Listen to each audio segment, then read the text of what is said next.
gatherings, I learned of inventors who claimed they were using the torus dynamic as the basis for devices that generated energy without combustion.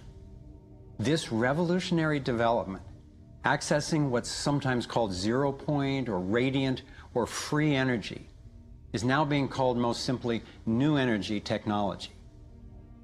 Given that so much of the suffering in our world is the result of lack of access to energy, I realized that free, unlimited, clean energy would be one of the greatest breakthroughs in history.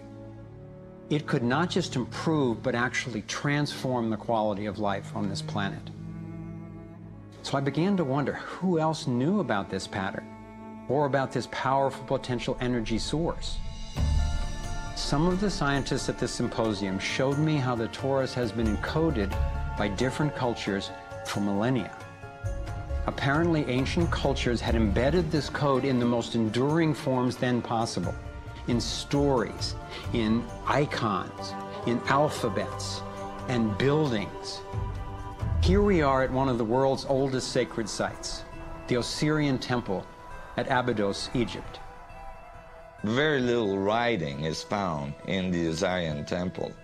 However, there is one very significant piece of information in that temple. It is a very faint but clear and precise drawing. It's not etched into the rock, it's not carved, it's burned into the atomic structure of the rock in some extraordinary way. Nassim has decoded the Osirian symbol in 3 dimensions. Since our world is not two-dimensional, it makes sense that codes relaying information about our world also wouldn't be limited to flat designs. His 3-dimensional version of the Osirian symbol starts with the vector equilibrium, a perfectly balanced force field with 12 equal energy lines radiating out.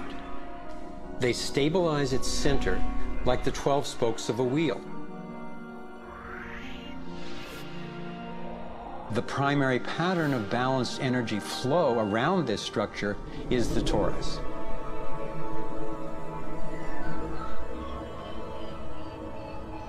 Here we expand to the next larger scale with a total of 64 pyramids called tetrahedra.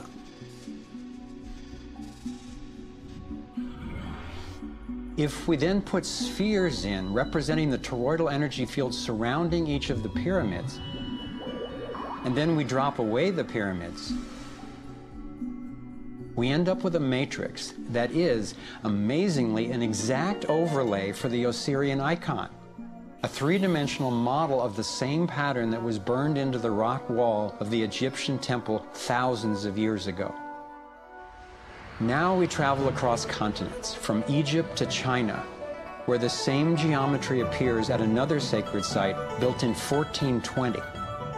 Then you go to the Forbidden City, where the sun gods reside, and where you find at the entrance the Fu dogs, the guardians of the knowledge. They guard the knowledge under their paw. The same geometry of 64 energy units is encoded again. I started wondering, is it just a coincidence that the exact same design appears in significant places on 2 different continents? But then Nassim showed me that this geometry of 64 is encoded time and again in cultures across the centuries and from all over the world. The Hebrew Kabbalistic tree of life creates the same structure we just saw, with the vector equilibrium again embedded at every level. The ancient Chinese system of wisdom called the I Ching is based on 64 hexagrams, symbols with 6 lines in a set, some continuous, some broken. These can be put together as the 6 edges of a tetrahedron, and together would form the 64 tetrahedron crystal.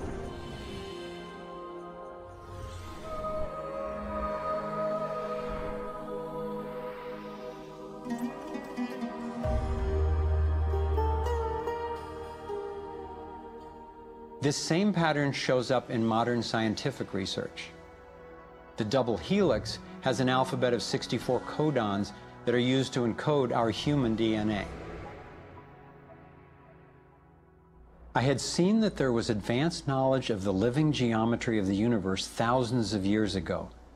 But how on earth did they know about it?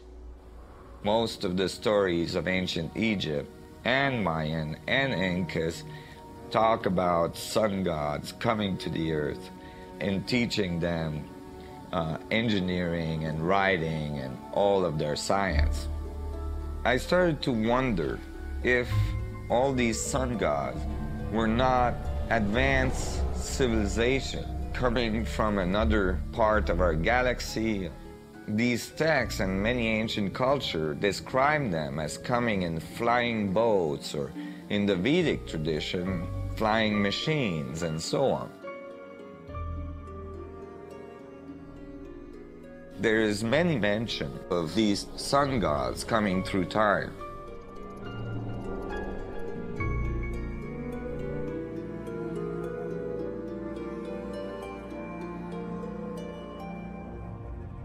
Could these early pilots from beyond our world be the ones responsible for sharing the knowledge of this code? Could they actually be tapping its power to propel themselves through the cosmos?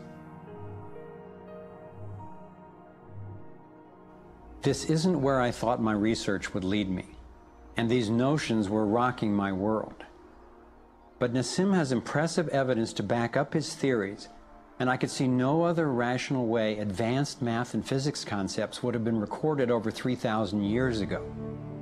I sought out one of the most knowledgeable investigators, Dr. Stephen Greer, the founder of the Center for the Study of Extraterrestrial Intelligence.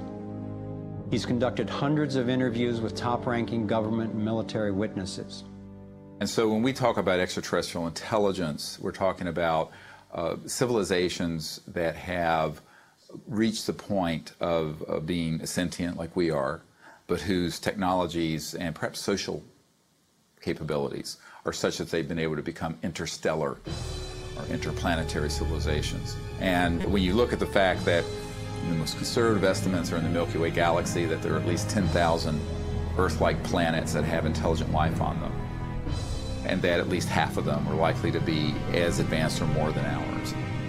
It's almost a certainty that have mastered the laws of the universe beyond what's currently taught at MIT and Caltech to be able to transfer through space-time in real time through vast distances of interstellar space.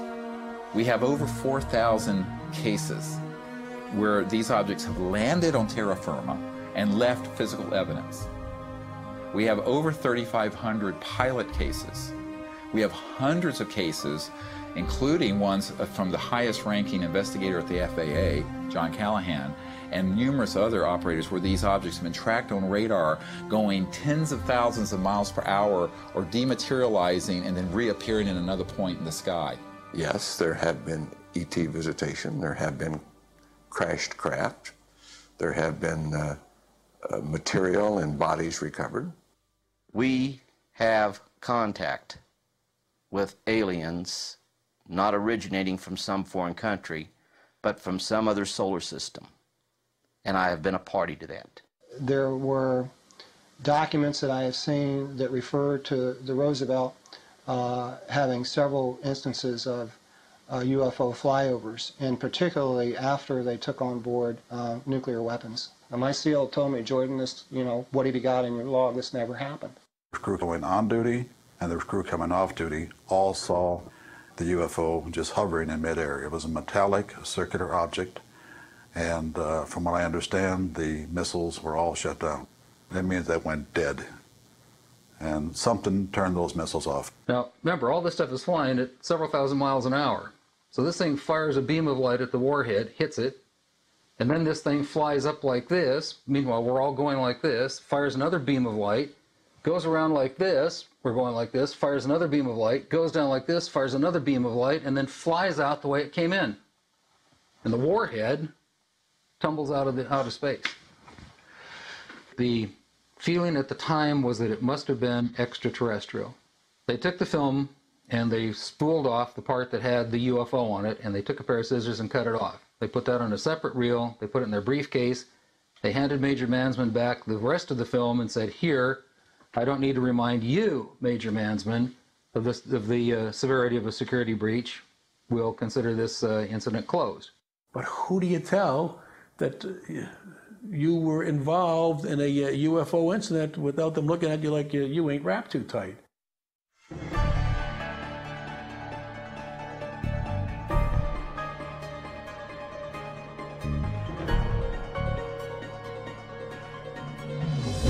Out of all of the evidence for the existence of UFOs, one extraordinary phenomenon continues to astonish and inspire me. The appearance throughout the world of so-called crop circles. These elaborate designs appear mysteriously swirled into crops of grain in such a way that the stalks are bent over, yet remain alive. More than 5,000 of these patterns have appeared in over 30 countries, most of them in England. The media has led many people, including me at first, to write these crop patterns off as hoaxes, the nighttime work of a few pranksters. Of course, there have been faked versions, but those made by human hands are crude compared to the vast majority of these elegant creations. Could hoaxers have created all 5,000 of these patterns? Could a few people with ropes and boards have created something as complex and beautiful as this one, made in the dead of night in a driving rain and leaving no footprints in the soil? The electromagnetic field over the area where the crop's been laid down to create the image is often electrostatically charged. Some of these areas are littered with strange magnetic particles. One of the most amazing crop designs is not a circle, but a rectangle that seems to be a direct response to a message sent out into space in 1974. The message was a radio signal depicting our planet's location in our solar system and Earth's people, in hopes that it might be received and interpreted by an extraterrestrial intelligence. 27 years later, in 2001, this crop design appeared in England, along with what could be a self-portrait of the sender. This message matches the format of the NASA signal and describes a different solar system from ours, a picture of the sender, non-human DNA, and a microwave antenna they apparently used to communicate, rather than the radio antenna that we used. The antenna symbol had appeared a year earlier in exactly the same field, right next to a working radio wave antenna, like the one NASA used to send out the original signal. NASA continues to officially deny extraterrestrial contact of any kind. And yet, year after year, these spectacular creations appear.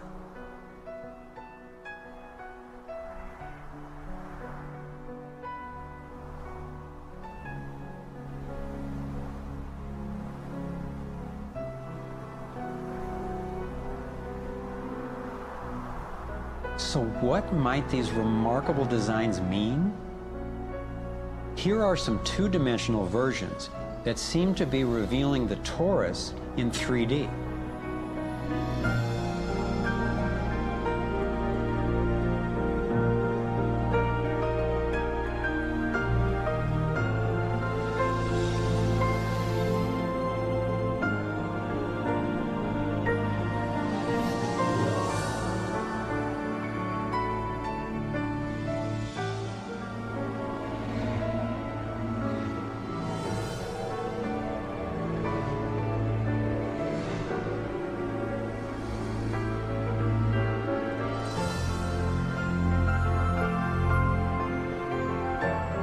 And here is the vector equilibrium.